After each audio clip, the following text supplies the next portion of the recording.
Good morning, Karen from Quantum Heart Awakening. Let's do a Divine Masculine check-in. Let's see where they're at. Okay. I was just going to use this deck to get an overall message. So masculines are struggling to access compassion, right? This kind of feels in alignment with yesterday's reading around the feminine narrative of learning how to forgive, right? Okay. All right, another message here. Maybe masculines are coming out of this chrysalis and trying to marry the soft with the hard, the intuitive with the penetrative, the masculine and feminine energies to create a new form of leadership. Maybe masculines are struggling to access compassion in their leadership, in their workplace. Anything else, Spirit? Anything else? Okay, we have root chakra and we have crown, right? Bottom to the top. This covers the gamut. So there's something here around allowing every single chakra to access compassion.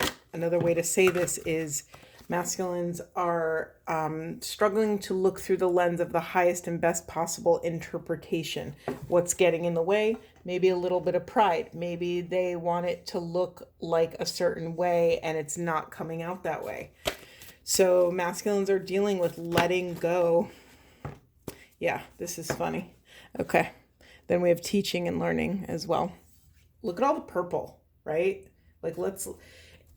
The message I'm getting here is that masculines are finally allowing the gnosis to pour into them, the divine connection, the intuition, the spiritual wisdom and knowledge, but maybe they don't really, the divine wisdom comes through the crown, right? Comes through the crown and then fills the rest of our chakra system, our energy centers.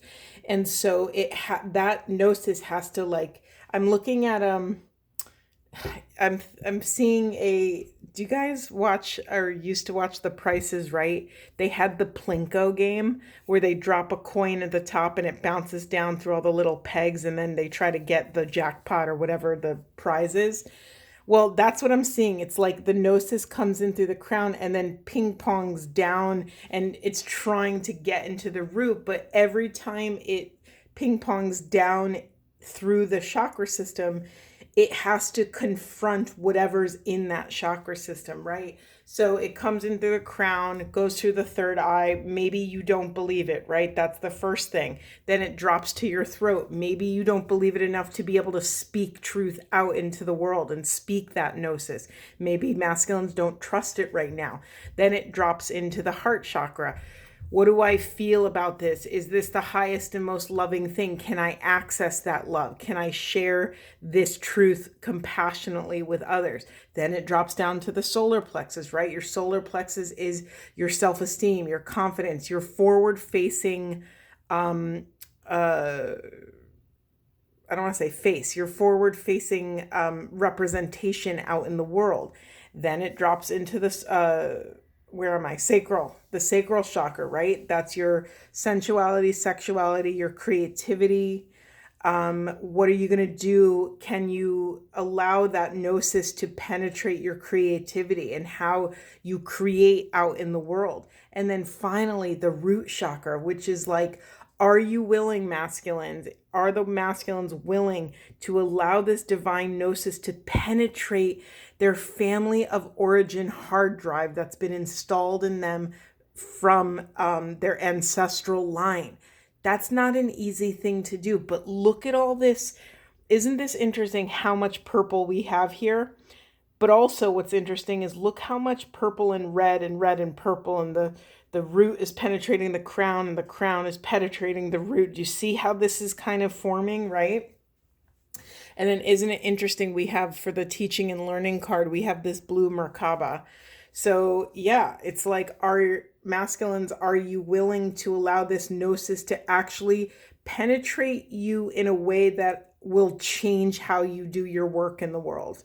This could be divine mission. This could be at work, your creation, the way you lead a group, the way you step into kind of corporate leadership. These divine spiritual truths penetrate all of ourselves, right? All of the self. So of course it's going to penetrate all of our lives: family, work, relationship, creativity, hobbies, joy, the way you experience pleasure in the world, the way you create. It's going to touch everything.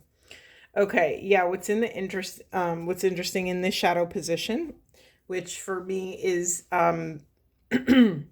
when I get a reversal in the unconscious position, it's a false shadow for me, right? That was interesting. So I don't know if that was on camera, but my hydrangeas just moved on their own. That was very, very interesting. Okay, I'm just sorry, it threw me off.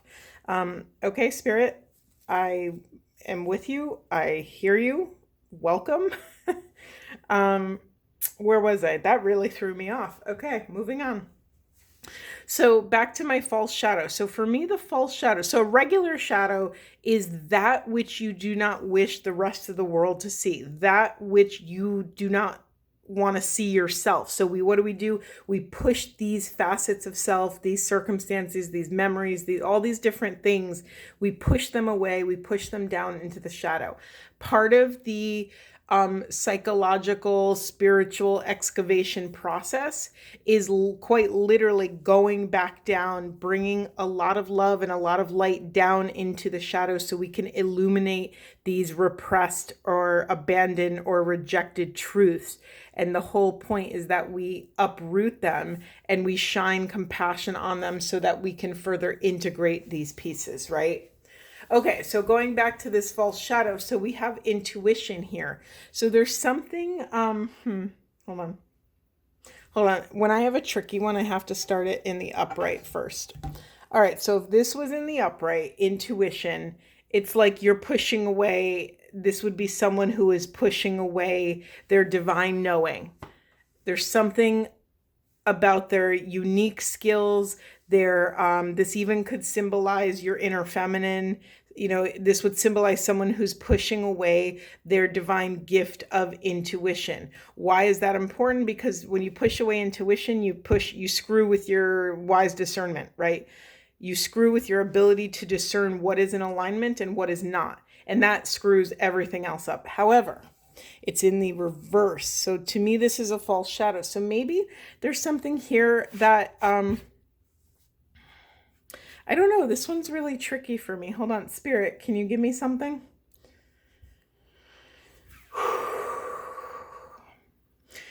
For me, the false shadow is always that thing where it's not what you thought it was going to be. So maybe your intuitive skills, masculines, are not showing up in the way that you thought they would, or maybe you're not using them in the way that you thought you would. So I'm going to leave it there and see if anything else wants to come up. Spirit, anything else for these beloved Yes, we have something else. Okay, this is in alignment with everything I'm saying. We have creativity in reverse. Right, so what happened?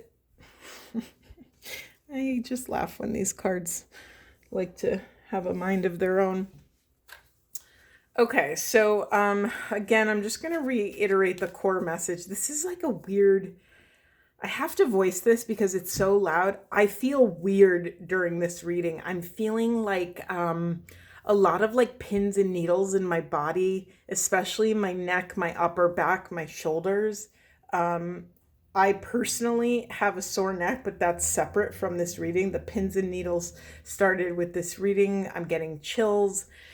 Masculines, I think it's been a journey for you to embrace that you actually have spiritual support. And this is a totally separate message coming through, but for some of you, you don't have to be afraid of it.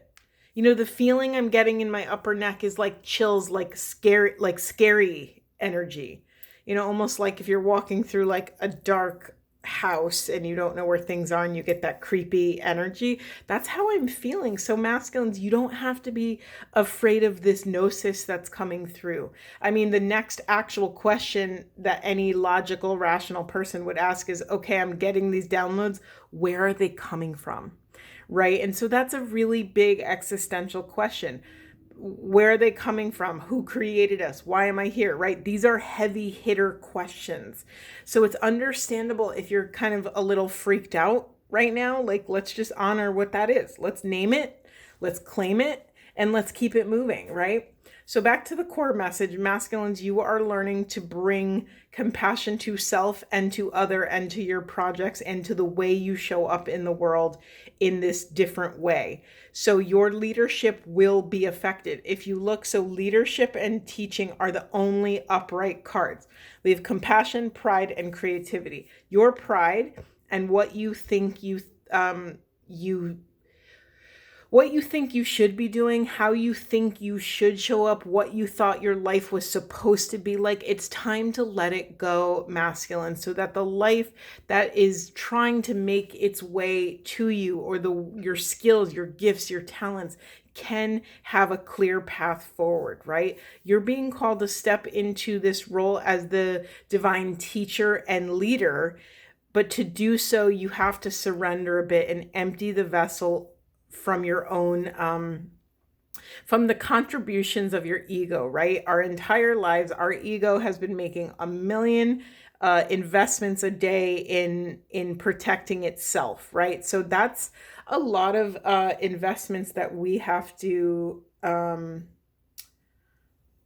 sorry, I'm so distracted. I just found one of my mother's very long blonde silvery hairs on my shirt. And the message I just got was like, lean on your elders, lean on masculine. This is so weird. This reading is so bizarre today. So many weird interventions. Okay, I'm listening, Spirit. I'm listening. Masculines, lean on your matriarchs. And because I'm remembering now the masculine reading a couple days ago, where masculines were learning how to mother self and mother other, right? Mother self and mother all of the rejected and abandoned parts of self. So it makes sense that masculines, if you do not have a safe matriarch to lean on, become your own. Right? I mean, yes, you can call upon spirit, you can call out to the universe to call in like an elder, a feminine elder to guide you and to anchor you. But really, the most rewarding and fulfilling pathway would be to lean into your own internal matriarch, right? Lean into that elder wisdom that spans an entire lifetime, right? Allow yourself to step into the role as the student. Allow yourself to be led by something greater than self. Okay. Yeah. Okay. I'm getting chills this whole reading. Let me take a sip of tea and try to like chill out. Okay.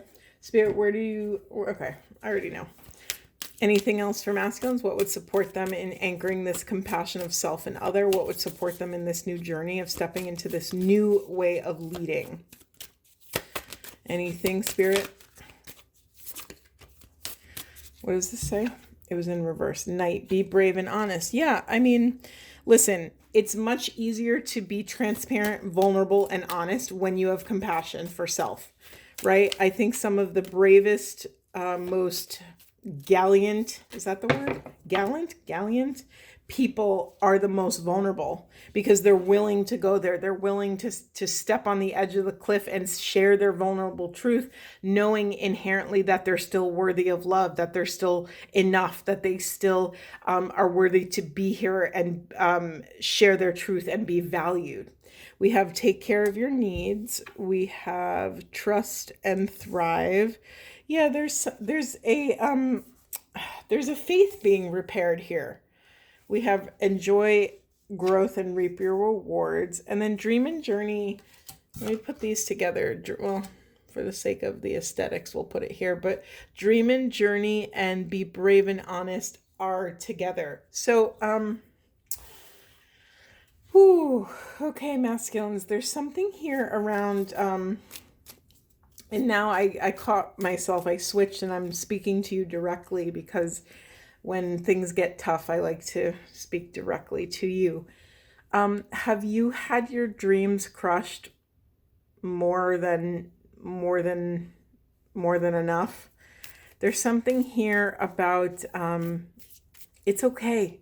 It's okay if you're a wounded warrior. You have so much strength and so many gifts that you've extracted from all of those moments where maybe you've been betrayed. Maybe you were really knocked down. The visual I'm getting is getting like chopped off at the knees or being injured and brought to your knees. Masculines, this is a lot. This stuff is a lot. You've been on this profound journey of embracing your inner feminine, and so much of that has been vulnerability, right? And even if it's not vulnerable at its core for the divine feminine, to even get near it might feel vulnerable, and that's okay. It's okay if it's painful and hard and rewarding and beautiful at the same time, right? It's okay. It's okay. So I just want to honor how far you've come. I want to honor that you have all of these like ripe apples for the picking here, and you're allowed to enjoy how far you've come. You're allowed to reap the rewards while still doing the work, right? Make sure you stop to kind of just like look back, look over your shoulder and say, wow, look how far I've come. And if you're too exhausted to celebrate, rest, right? Rest. This is, then we have the wolf card, winter, take care of your needs. I mean, winter, it's like a hibernation card, right? Maybe, I don't know where you live, masculines, or where the masculines I'm speaking to come from, or maybe your ancestors, but there's a strong hibernation energy here. There's a strong, sorry, I'm getting distracted by that stag. Hold on, spirit. One message at a time, please. There's a strong, I'm in Connecticut, I'm in New England, the weather is changing. It's that beautiful time of year where it's so sunny. And when you're in the direct sun, it's so warm. But the second you get out of it, it's actually starting to get not freezing, really freezing, but chilly, right? I'm still not wearing a jacket, and it was 50 degrees last night and I was freezing. We also, side note, we saw Northern Lights in Connecticut, which is a very rare occurrence. It was stunning, and I was looking for that kind of traditional Northern Lights, which I've seen them like from Iceland before, and that kind of green blue color, but this was red. We had such vibrant like reds and magentas, and it's interesting because when I think of the Northern Lights, I think of Scandinavia. I think of cold countries or chilly, wintry cultures. And so masculines, it's okay to kind of hibernate and take, put your work on the back burner if you feel called to that. Otherwise, do an internal hibernation of, let me just give one blanket statement. And I'm sorry this reading's so choppy, but it's just how the energy is coming through. This blanket statement is, I don't know if this was a Banksy quote during all of the women's marches, but there was that great line of rest, but don't quit. You can very deeply rest inside yourself while still committing to the path, while still honoring your agreements with your soul mission and purpose here. But it's so deeply important for you to allow yourself to be loved, either by the people around you, your friends, your family, your partner, or the divine, right? There's no love like that oneness love. It's like that eternal bliss. And let me just make this other blanket statement. The goal isn't to live in bliss 24/7. It's honestly not realistic. I think there are some people who can completely live in that beautifully illuminated state of being. Who comes to mind are like Jesus, Buddha, Krishna, these other strong, heavy hitters for love and consciousness. Not everyone can do that, right? Most of us are walking the householder path to illumination, meaning we're still real people. We're living our lives. We're doing our thing. Most people haven't devoted their entire lives to this path, but we can devote moments of our lives. We can devote our interior to this life, and and not lose ourselves to it, but rather include this voice in our day-to-day activities. Yeah, we have this stag card. I keep staring at it. It's the 3 spirals. It's a very it feels like a very Celtic image to me, but I don't really know that much about that. So forgive me if that's incorrect. But we have the stag. It says trust and thrive. You know, masculines, this is another facet of the feminine, that divine surrender, right? Trusting and what's that great Terence McKenna quote that's like, what all the gurus and shamans and wise people knew is that you can leap off the cliff only to realize it's a feather bed. Right? It's like so deep. I just got full body chills.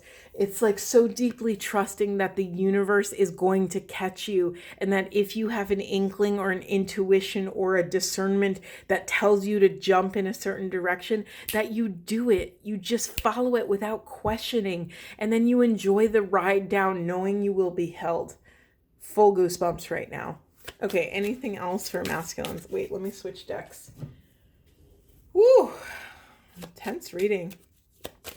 It's funny, my readings, I don't know if you've noticed, but I've been using less decks and getting further. To me, that means the readings are getting richer. It's just wild how spirit moves through me. And if any of you want to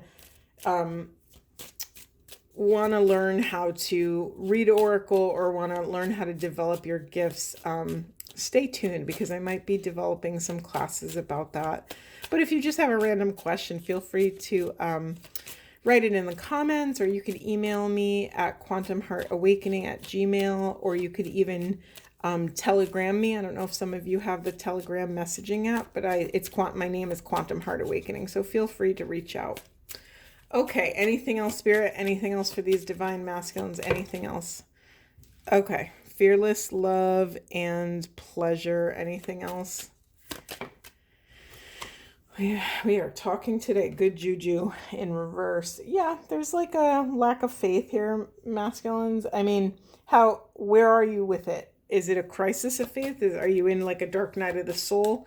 Because that's another, that requires a different path. Storms.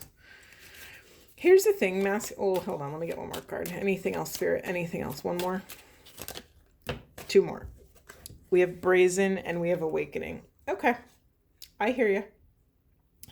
So, masculines, your only job is to be the caretaker of your own frequency.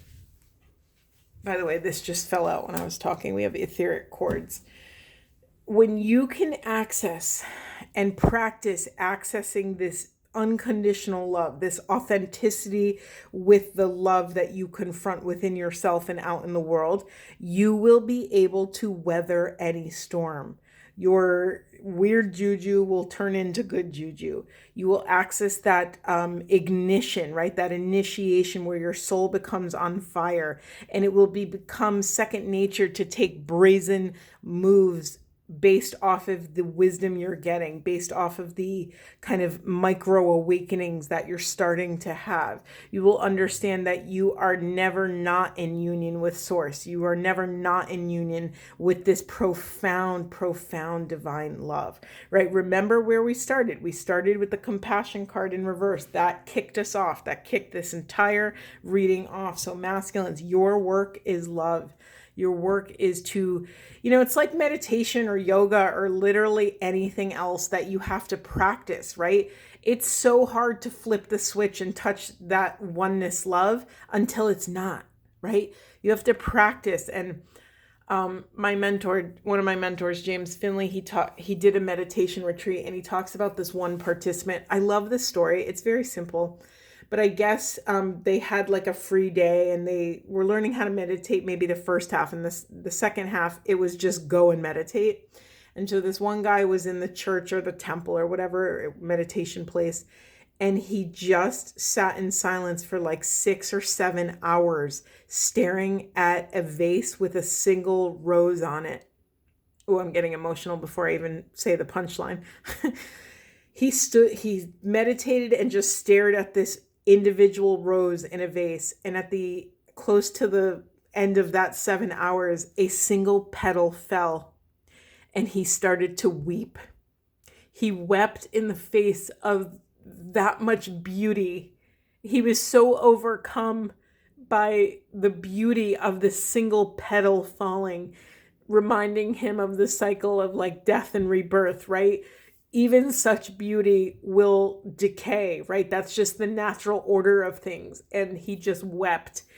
And so I just share that story with you because oneness is no joke. I think it's a very common word to say these days and to kind of touch the quantum field and be in universal intelligence and all these things, but really to become a purified, pristine vessel enough to literally imprana these things, to literally invest your life force in oneness, right? We have to wield our free will to say yes to that.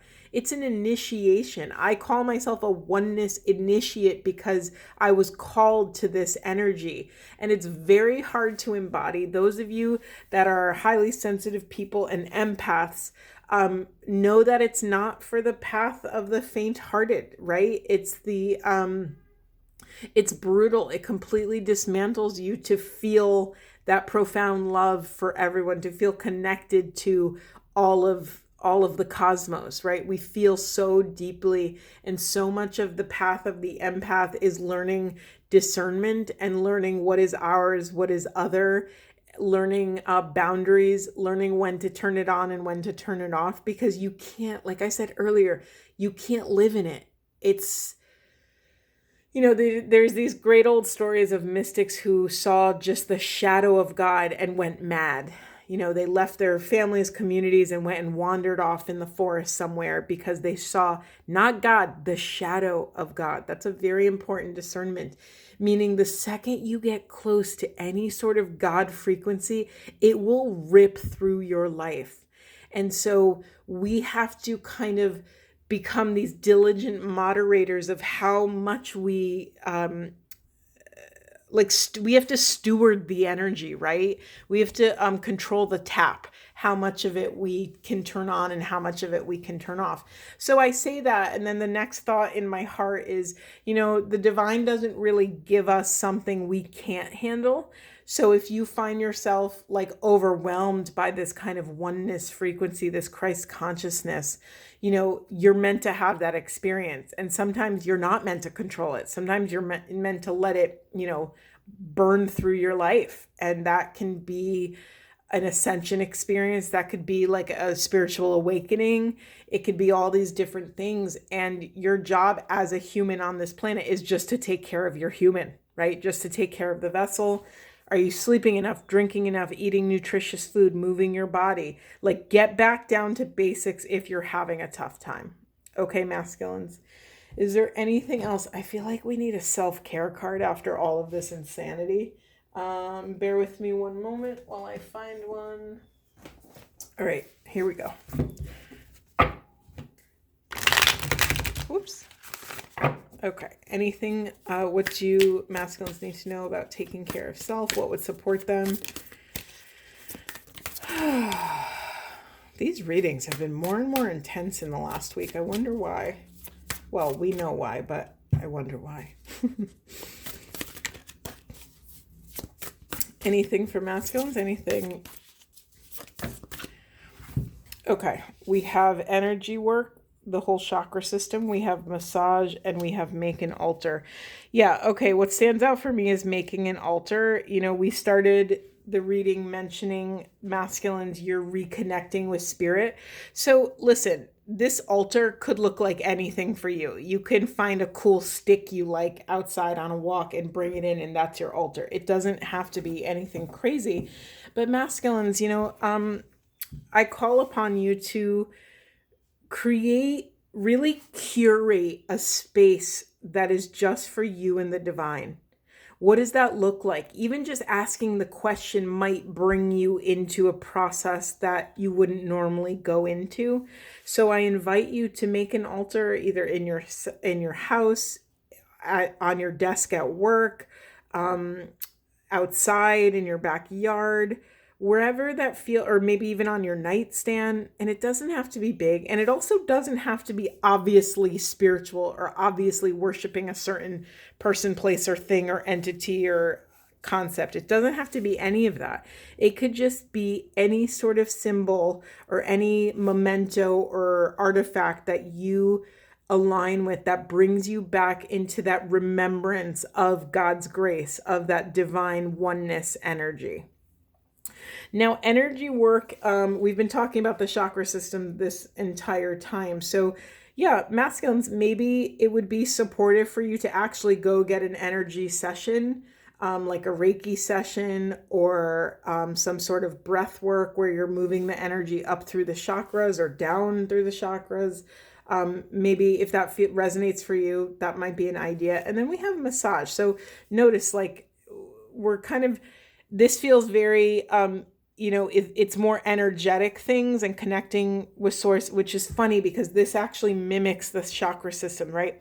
Making an altar and connecting with source is like the crown chakra. Then we move into energy work, which we start to move through the system, down through the body. And then we have massage, which is literally tactile, hands on the physical body. So that's very interesting that I noticed that, right? It's like the prescription for the path, or is the path. Is that making sense? Or maybe I'm saying it wrong, but I just found that to be incredibly aligned and resonant and interesting, that the path you're walking, the prescription the self-care prescription for the path that you're walking is also mimicking the way you're walking.